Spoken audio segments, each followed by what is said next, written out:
Hello students, I am Ashish Singh और super केम point में मैं आप सभी का स्वागत करता हूं। आज हम लोग यहां पर पॉलीमर के बारे में पढ़ेंगे। पॉलीमर एक ऐसा इम्पॉर्टेंट टॉपिक है जिससे आपके एग्जाम में क्वेश्चन आते हैं। ये बेटा इंजीनियरिंग केमिस्ट्री में बहुत ही ज़्यादा इम्पॉर्टेंट होता है।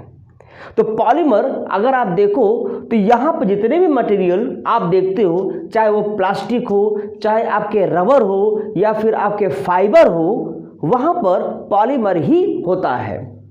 तो पॉलीमर क्या है, उसकी डेफिनेशन क्या है, क्लासिफिकेशन क्या है, वो सारी चीज़ें आज हम लोग यहाँ पर कवर करेंगे। देखो बेटा, अगर हम पॉलीमर की बात करें, पॉलीमर तो क्वेश्चन आता है बेटा कि व्हाट इज अ पॉलीमर। बहुत सिंपल लैंग्वेज में हम लोग पॉलीमर के बारे में सीखेंगे। पॉलीमर ये दो वर्ड से बना हुआ है। पॉली का मतलब होता है बेटा मेनी, बहुत सारे, मेनी। पॉली का मतलब क्या हुआ, मेनी, बहुत ज़्यादा।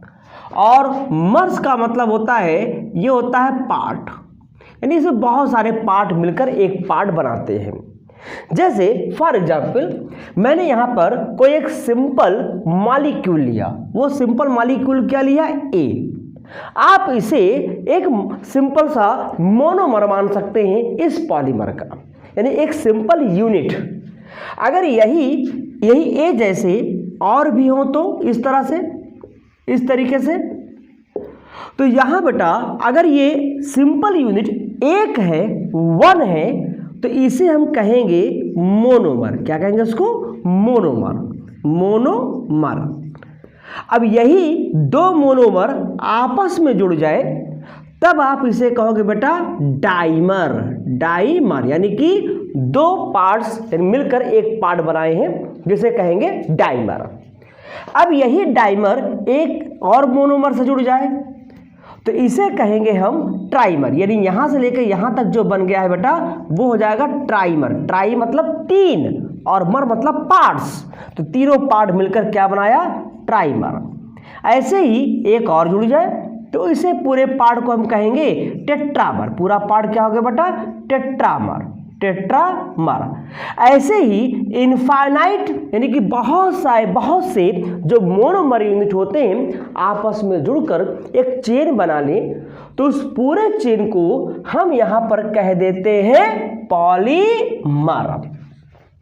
जैसे कि रेलगाड़ी होती है, तो रेलगाड़ी का एक एक डब्बा, यानी जो एक एक आपका चाहे वो आपका कोई मालगाड़ी हो या चाहे आपका क्या हो बेटा सवारी गाड़ी हो, तो उसका एक एक डब्बा वो क्या होगा, मोनोमर। और पूरी की पूरी रेलगाड़ी क्या हो जाएगी, पॉलीमर। तो आई होप आपको समझ में आ गया। तो इस तरह से पॉलीमर क्या है, पॉलीमर ये एक मैक्रो मॉलिक्यूल होते हैं, मैक्रो मॉलिक्यूल होते हैं, बड़े मॉलिक्यूल होते हैं। इनका मॉलिक्यूलर मास क्या होता है बेटा, हाई होता है, बहुत ज़्यादा होता है। और ये किसके बने होते हैं, ये बने होते हैं मोनोमर से। किससे बने होते हैं, मोनोमर की, यानी कि जो सिंपल यूनिट होती है मॉलिक्यूल के उसके जुड़ने से बनते हैं, यानी कि मेड फ्रॉम मोनोमर्स। इस तरीके से जो ये प्रोसेस इन्वॉल्व होगा, इसमें पॉलीमर बनने का जो प्रोसेस इन्वॉल्व होगा उसे कहेंगे पॉलीमराइजेशन। क्या कहेंगे उसको, पॉलीमराइजेशन। यानी कि पॉलीमराइजेशन एक प्रोसेस है जिसके थ्रू ये पॉलीमर बनता है। तो आई होप आपको समझ में आ गया। तो यानी कि जो सिंपल यूनिट जो पॉलीमराइजेशन में पार्टिसिपेट करते हैं उन्हें कहते हैं मोनोमर। मोनो मतलब एक, मर मतलब पार्ट। एक पार्ट जो सिंपल यूनिट होगा वो पार्टिसिपेट करेगा किसमें, पॉलीमराइजेशन में। तो इस तरह से पॉलीमर के डेफिनेशन हो गए। अब क्वेश्चन ये आया कि इस मोनोमर में ऐसी क्या क्वालिटी हो कि ये पॉलीमर बना सके। तो यहीं से ही एक टॉपिक आता है बेटा जिसे कहते हैं फंक्शनैलिटी। क्या कहते हैं उसको, फंक्शनैलिटी। तो फंक्शनैलिटी हमको क्या बताएगा, फंक्शनैलिटी हमको ये बताएगा कि उस मोनोमर में मिनिमम कितने बॉन्डिंग साइट होने चाहिए जिससे कि वो पॉलीमर बना सके। तो यहां पर देखा गया है कि जो फंक्शनैलिटी होती है किसी भी मोनोमर में, ठीक है, ये हमको यही बताएगा कि number of bonding site in monomer, यही क्या है बेटा, फंक्शनैलिटी होती है।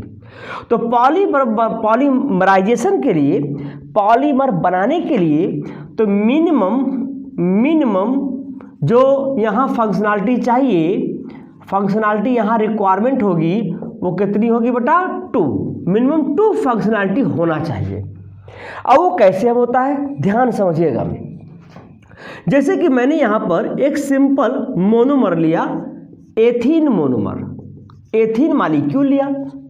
जब एथीन मॉलिक्यूल पॉलीमराइजेशन में पार्टिसिपेट करेगा, इसमें चाहे फ्री रेडिकल पॉलीमराइजेशन हो, कैटायनिक हो या एनायनिक हो, तो जो प्रोसेस होता है बेटा, इसको हम 3 तरीके से पढ़ते हैं। एक होता है फ्री रेडिकल पॉलीमराइजेशन, और दूसरा होता है एनायनिक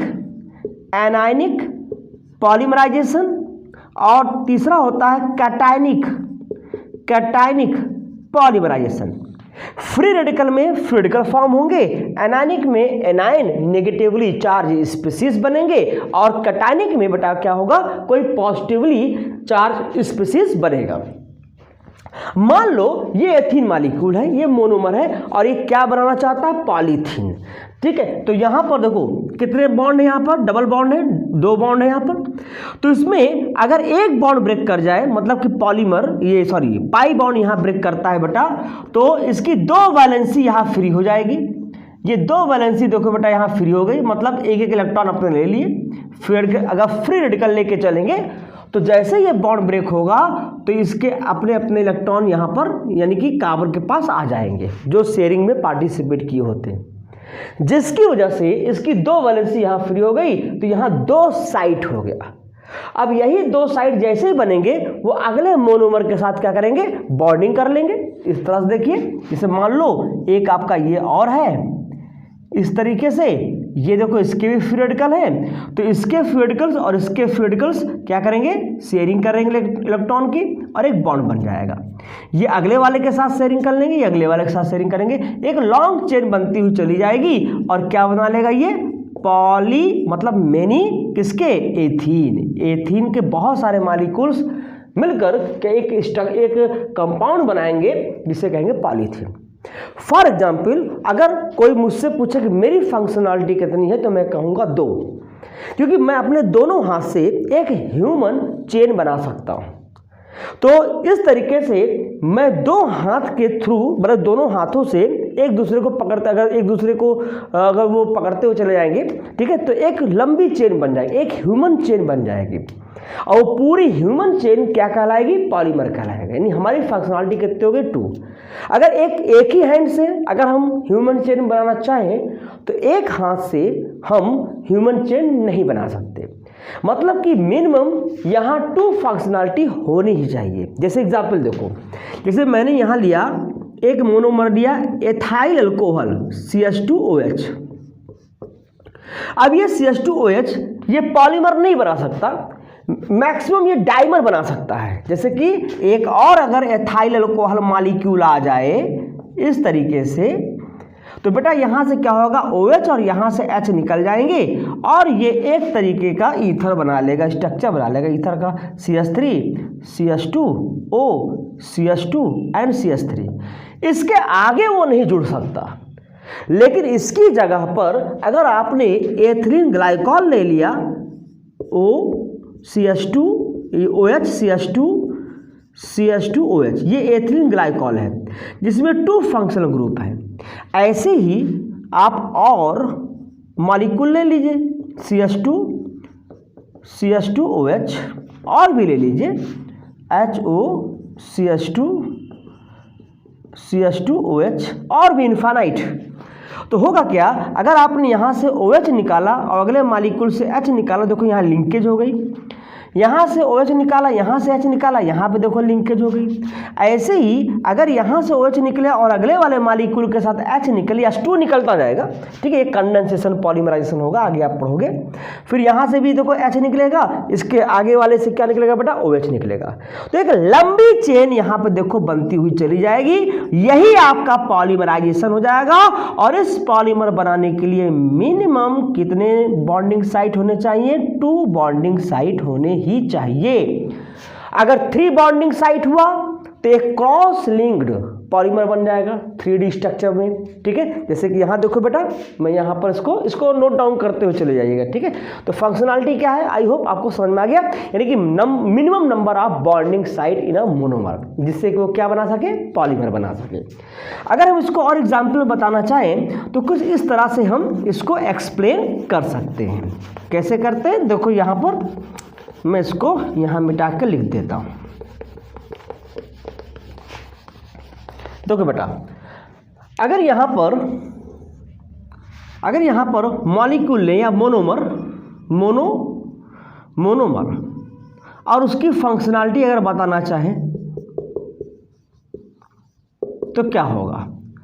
जैसे कि मैंने बताया बेटा, एथीन मॉलिक्यूल यहाँ पर जब एक बॉन्ड ब्रेक करेगा, पाई बॉन्ड ब्रेक करेगा, तो 2 वैलेंसी यहाँ फ्री होगी, 2 बॉन्डिंग साइट यहाँ होगी, तो उसकी फंक्शनलिटी कितनी होगी, 2। यानी कि एक बॉन्ड ब्रेक हुआ, ये बॉन्ड यहाँ से ब्रेक हुआ तो अपने अपने इलेक्ट्रॉन लेकर ये अलग हो जाएंगे, तो यहाँ 2 साइट बन जाएगी, जिसके थ्रू अगले वाले मॉलिक्यूल के साथ वो जुड़ सकते हैं। अगर यहाँ मैंने एसिटिलीन ले लिया तो क्या होगा। अगर आपने एसिटिलीन लिया तो इस एसिटिलीन में 2 पाई बॉन्ड है। देखो यहाँ पर बेटा 2 पाई बॉन्ड है, इस एसिटिलीन में 2 पाई बॉन्ड है। बहुत ध्यान समझते जाइएगा।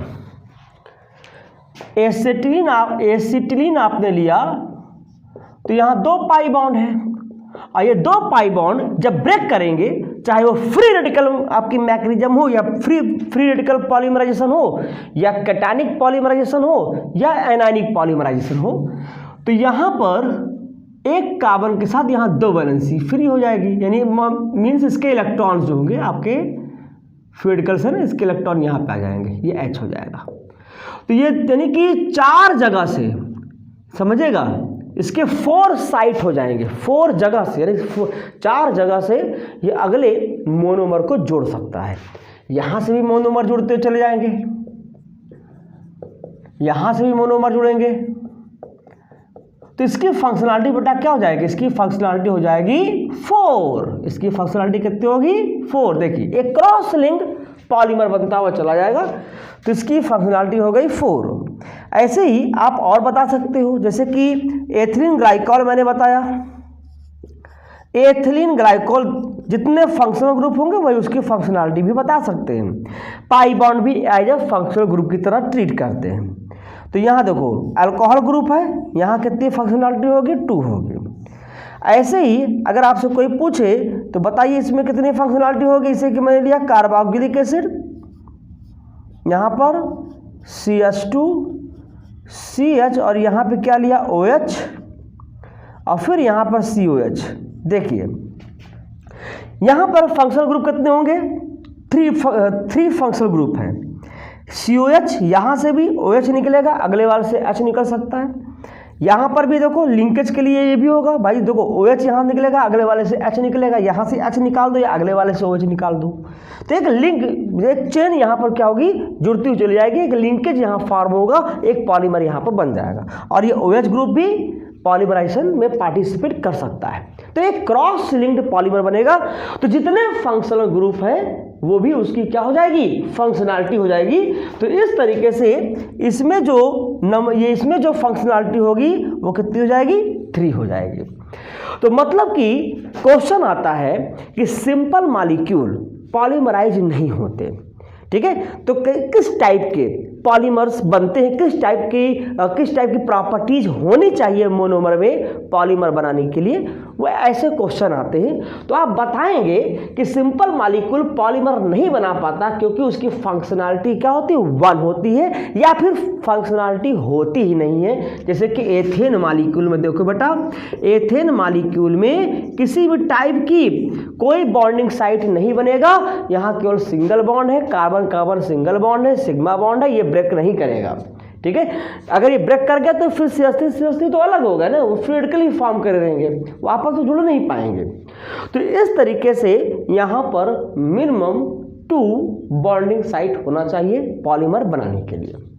तो आई होप आपको समझ में आ गया कि व्हाट इज अ पॉलीमर और पॉलीमर बनने के कंडीशंस क्या हैं, उसकी फंक्शनैलिटी क्या है, आप उसको कैसे डिस्क्राइब करोगे। ठीक है, तो चलिए मिलते हैं न्यू वीडियो में, वीडियो लेक्चर में, आप समझते हैं उसके क्लासिफिकेशन के बारे में। तब तक आप इसको अच्छे से तैयार करिए, वीडियो को शेयर करिए और चैनल को सब्सक्राइब करिए। Okay, thank you.